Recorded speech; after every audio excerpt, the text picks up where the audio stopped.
Hey guys, it is time for another video. This is the Algebra 2 Honors Unit 2 review packet, the key. I'm going to walk through the problems, make sure we're all on the same page and ready to go for this test on Friday. Reminder, I have office hours on Friday morning before the test for any last minute questions. Feel free to email me if there's anything that comes up. Okay, so we're starting with piecewise functions. Remember, this is the what you're doing, this is the output, and this is when you're doing it over here. So everything less than 0, we are going to follow the function negative x, which means we'll have an open hole here, and we will be decreasing by 1 over 1 down 1, but because I'm going backwards, it looks like I'm going up, but we're going down 1 over 1, down 1 over 1, and that'd be the left side. Then we have x squared from 0 to 2. So we're going to fill in this hole here because at 0, when I plug in a 0 here, I'm at 0, right? And then it'll be at 1, 1, then it'll be at 2 and 4. And add that 2 up here, that is going to be open. Okay? So it's going to look like this. And then I am 1 for everything from 2 onwards. So from 2 onwards, it should just look like this. Okay? That's graphing it. F of negative 5. So when I plug in a negative 5 into this, which one am I going to go into? Well, negative 5 is less than 0, so it's going to go into that one. So f of negative 5 would be negative 5, which is just 5. And f of 2, well, that goes into this one because we're equal to or greater than 2, so that's just a 1. Okay, when is it increasing? Well, we're increasing from 0 to 2. 0 to 2. We are constant from 0 to infinity. Okay. And we are decreasing from negative infinity to 0. Okay. Still getting questions about like whether it's brackets or open. Just like as a blanket rule for this class, just do intervals open for increasing and decreasing. Okay. Just open intervals is fine. Okay. All right. Is f continuous at x equals 0? So I went over this a bit in the notes, but maybe we didn't spend as much time on it after that. But continuity, when we talk about being continuous, it means in a really simple way that the pen, you're not lifting up your pen. If you ever had to lift up your pen to continue, right, then that would be a point of discontinuity. So if we look at x equals 0 right here, well, this is smooth, right? I can just, my pen just goes straight through it. I don't need to pick it up. That's a very, very simple explanation. So yes, it's continuous. There's a more rigorous definition that you learn in pre-calculus. You'll get to it. But just for this class, yes, there is no discontinuity there, right? There is no discontinuity. Okay. Is it continuous at 2? Well, if we go to 2, right, as I go through x equals 2, notice that I have to lift my pen up to continue the function at this point at x equals 2. So that is not continuous. That is called a jump discontinuity. Okay. All right. Good. Okay, we got here some functions. Yes. Find the average rate of change on 2 to 4 of f. So like when you're in the test, you really want to make sure you pay attention to which function we're talking about. So this is talking about f, so we're going to look at f of x. We're not looking at g of x. And you need to know the average rate of change equation, which is f of b minus f of a over b minus a. So that would be, in this case, remember this is my a and this is my b, right? A is the lower, b is the higher. So it would be f of 4 minus f of 2 over 4 minus 2.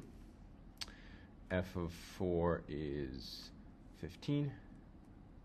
F of 2 is 3. So 15 minus 3 over 2, that is 6. Okay? That's your average rate of change. So just know this formula. That's the average rate of change formula, and know how to identify A and B. Then you plug it in, you're good. f plus g of 5. So I just want to remind you, like there's 4 arithmetic functions, right? You got multiplication, subtraction, division. So be familiar with those, okay? Be familiar with the other ones. So remember the other ones would be f of g, could be f of g of 5, or something like f times g of 5, you know, could be like that, right? What does this mean? Well, this just means f of 5 plus g of 5. That's all it means. Okay, so what is f of 5? F of 5 is, we did not do that, that's 24. And then g of 5 is 2. So 24 plus 2 is 26. Okay. F of g of 10. So remember, this is called a composite function. A function within a function. I think the easiest ways that we talked about in class to solve these are to work from your inside out. So first find what g of 10 is. G of 10 is, well, that's square root of 10 minus 1, which is 3. And then we'll find f of 3. F of 3 is not, well, in this case, 3 squared minus 1, which is 8. Okay. There we go. G of f of x. So this one you're not going to do necessarily one at a time, but you're going to write it all in terms of x, all as one big function. So we're going to start with f of x in the center here, sort of x squared minus 1, and that's going to go inside of g of x. So where x was in g of x gets replaced with x squared minus 1. So this would simplify to x squared minus 2. Okay. One thing here, guys, which I want to make sure you're good on is, let's say that, just for hypothetical, let's say like g of x was x squared plus x plus 1, and f of x was x minus 1, something like this, right? And let's say you were doing g of f of x here. When you composite these together, this x minus 1 goes into both of these x's. I just want to make sure that's clear. That would go into the first one, and then it would also go into the second one like this. Okay, just so that's clear. Okay, the domain of g of f of x. So, okay, domain, you need to know domain. Domains are the possible inputs, right? The possible inputs. And when we think about this function, we're talking about this function, well, when you think about the domain, you're looking for two things. You're looking for like a number divided by 0, because you can't do that. And then you're looking for the square root of negative numbers. So it's got to be one of these two things is going to cause it to not be a part of the domain.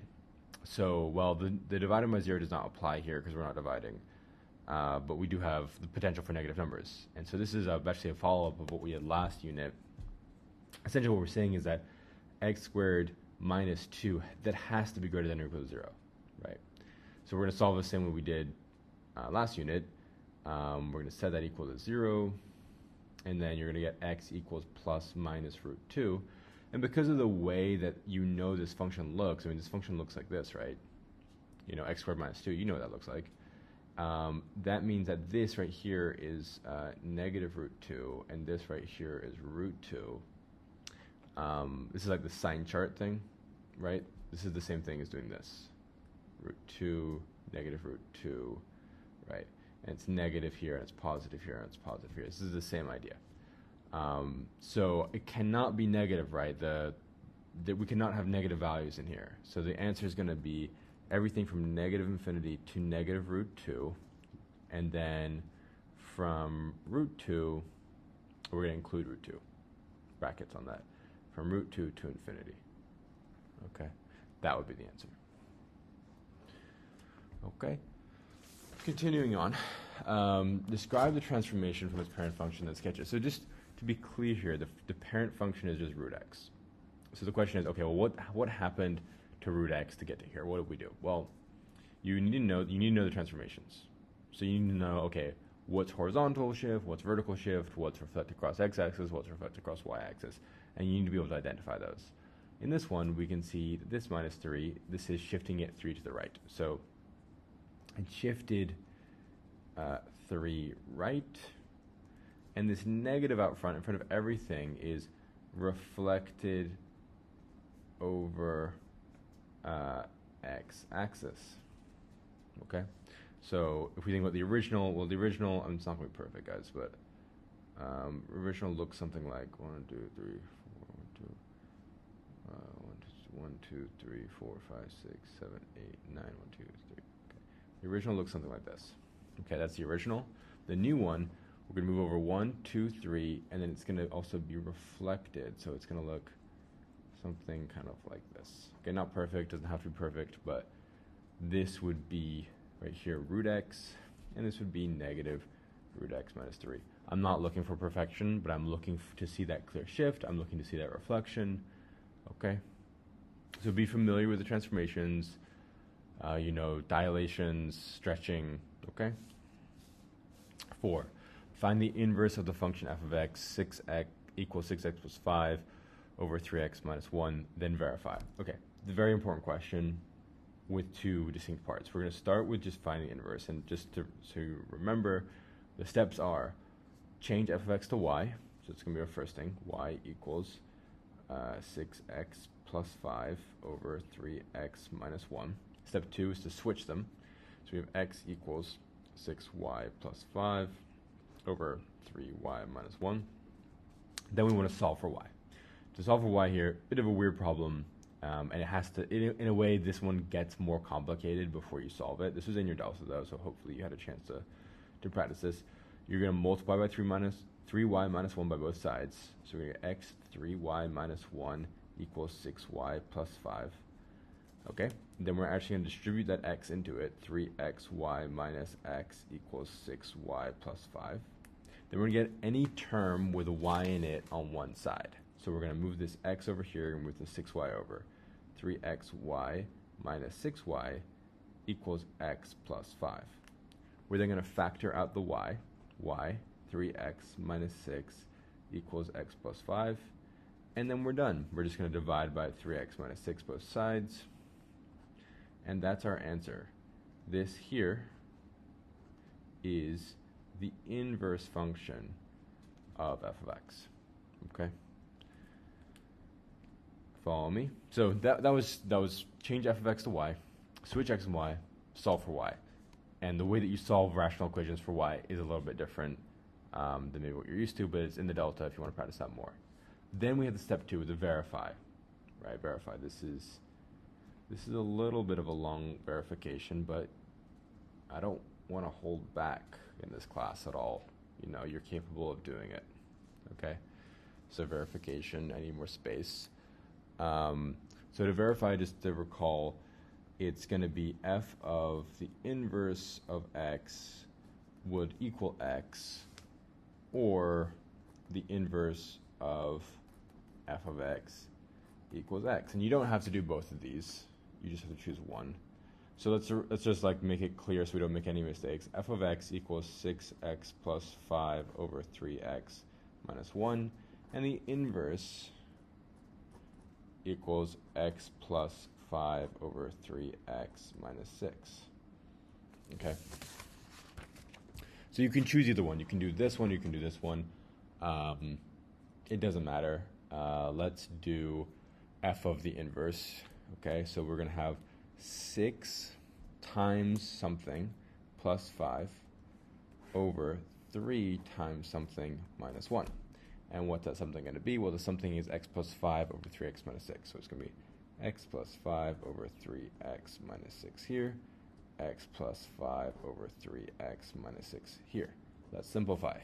Multiply that 6 across. We're going to get 6x plus 30 over 3x minus 6 plus 5 over 3x plus 15 over 3x minus 6 minus 1. Okay, follow me so far? You got it? We plugged in in this case, the inverse into the x of the original function. Follow? And then I just multiplied the 6 on top. 6 times x, 6x, 6 times 5, 30. 3 times x, 3x, 3 times 5, 15. Good? Okay.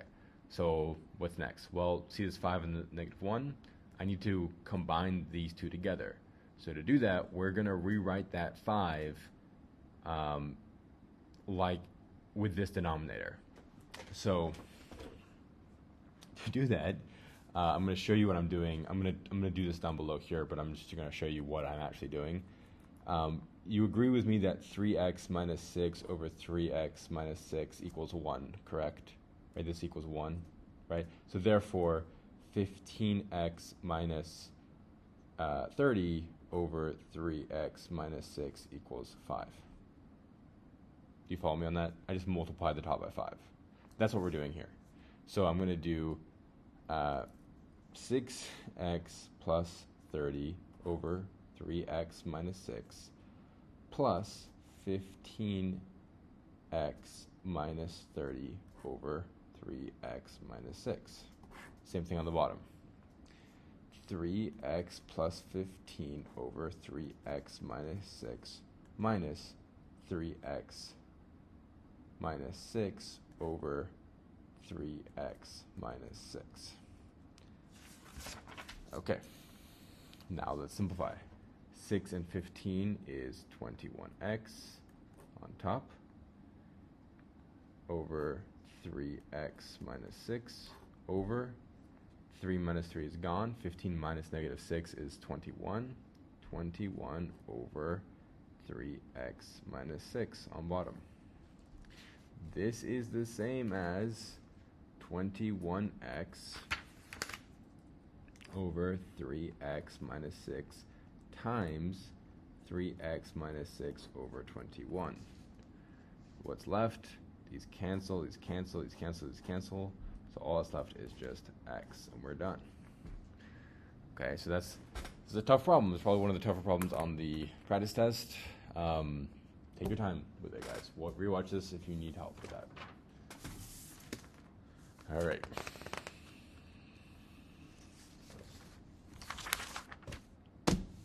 Write the intervals where the function is increasing.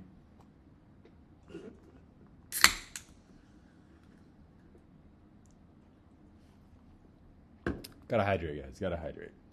Write the intervals where the function is increasing and decreasing. Give the x values to the relative maximum and minima. Write the coordinates, the absolute maximum and minimum if there are any. Let's do it visually, and then we'll go from there. So decreasing is here and here, right? Pretty clear. We're increasing here. We're increasing here. And I can include, even though, yes, I know it flattens out here for a moment, but we can include that on the increasing interval for reasons that you will go over in calculus. But this can be included on the increasing interval, even though it technically for a moment is a sub of 0. If you did split this up into 2 chunks, that's okay. I accept that as well.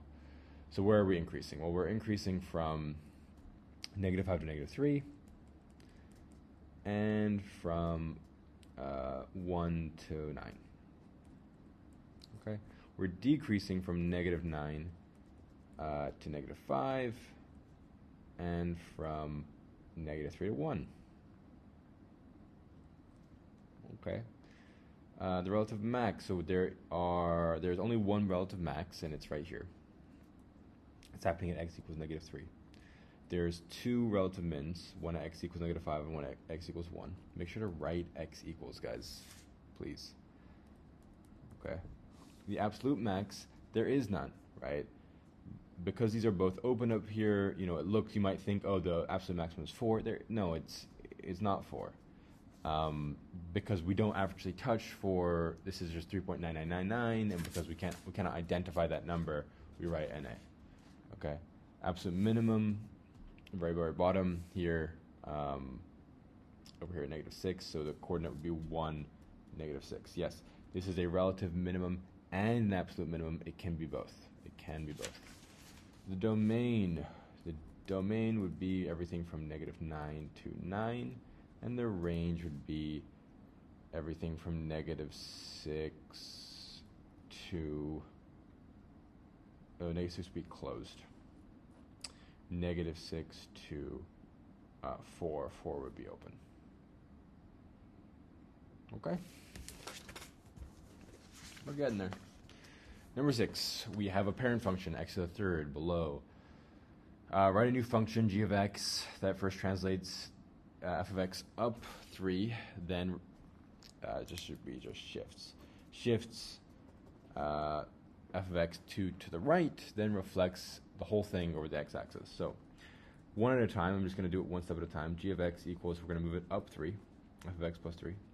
Then we are going to, sorry, I'm going to rewrite it as x to the third. We are going to shift it 2 to the right, so it'll be x minus 2 to the third plus 3. And then we're going to reflect it over the x-axis. We're going to make the whole thing negative. So it's going to be g of x equals negative x minus 2 to the third minus 3. You have to apply that negative everywhere. Okay? So, again, the order was we moved it up 3, we moved it to the right 2, but then we reflected it over the x-axis. So that's why all of a sudden, that's why it's a minus 3, because we reflected it across here. Okay. So what's that going to look like? It's going to be roughly kind of like that. I mean, it's not perfect, guys, but yeah, roughly like that. Okay. All right. Yeah, I'm not looking for perfection, but I want to see the correct formula here, and I want to see the correct, especially that center, that origin, very clearly 2 to the right, and then 3 down, and then that reflection. Okay. Okay, parent function. So maybe I will give you that parent function x to the third, or I might just say, hey, graph x to the third, and then you do this, right? So you got to know what these look like. What does root x look like? I mean, you can just plug in 1, and then 1 and 4, and then you can just sort of connect the dots. It's sort of half a parabola on its side. We got x to the third, same idea. 1, we got negative 1, and then it gets very big after that. It's up to 8, right? So, kind of like this, and then kind of like that. Y equals x. I mean, come on. We know what that one looks like. 1 over x. Again, if you're ever lost, just plug in numbers, right? As we plug in bigger numbers, it gets smaller. As we plug in smaller numbers, it gets bigger, but we can't divide by 0. And then plug in negative, very, very small negative numbers, you get very, very big number. Okay? And then you got an asymptotes here and here. The cube root of x. So we can cube root negative numbers, right? So cube root of 1 is 1. No other good cube roots here. Cube root of negative 1 is negative 1. So this one is like the cube root function, but on the horizontal axis, x squared. We know what that one looks like. Yes. Okay. And an absolute value. Just make them positive. Okay. So make sure you're familiar with these. And again, when in doubt, make a table. When in doubt, plug in values. Okay. All right, we got some kind of bonus problems here at the end. Domains, this is more kind of review what I was talking about earlier.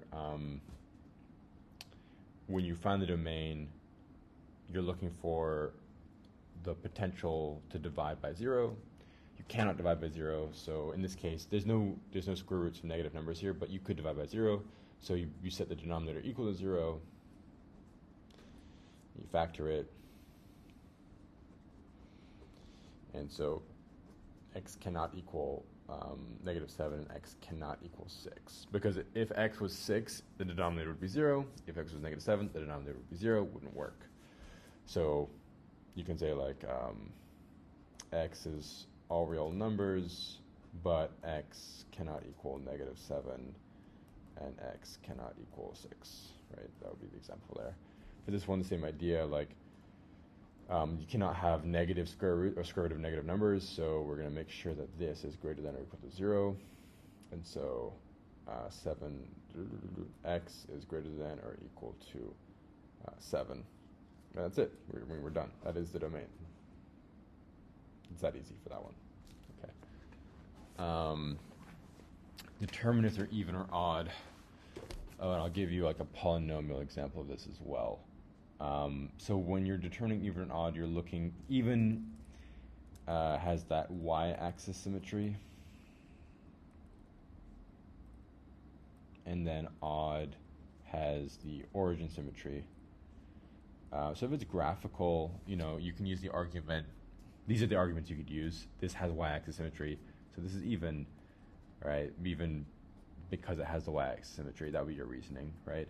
Here, this is neither because it doesn't have either of these. No, it doesn't have either of those. Let's say that you had a function like x to the fourth plus x squared plus 1. Let's say that was your f of x. And then the question was, and you couldn't use a graphing calculator, right? And you said, okay, is this even or odd? What you need to do is evaluate what f of negative x would be. So you're going to write in, you're going to change this to negative x to the fourth plus negative x squared plus 1. Well, that's the same as, this is really just like a negative 1 here, and a negative 1 to the fourth is 1. So this is just the same as x to the fourth plus x squared plus 1. So since, in this case, f of x equals f of negative x, this must be even. Okay, and if you want more examples of that, that is in the delta. There's like even odd problems.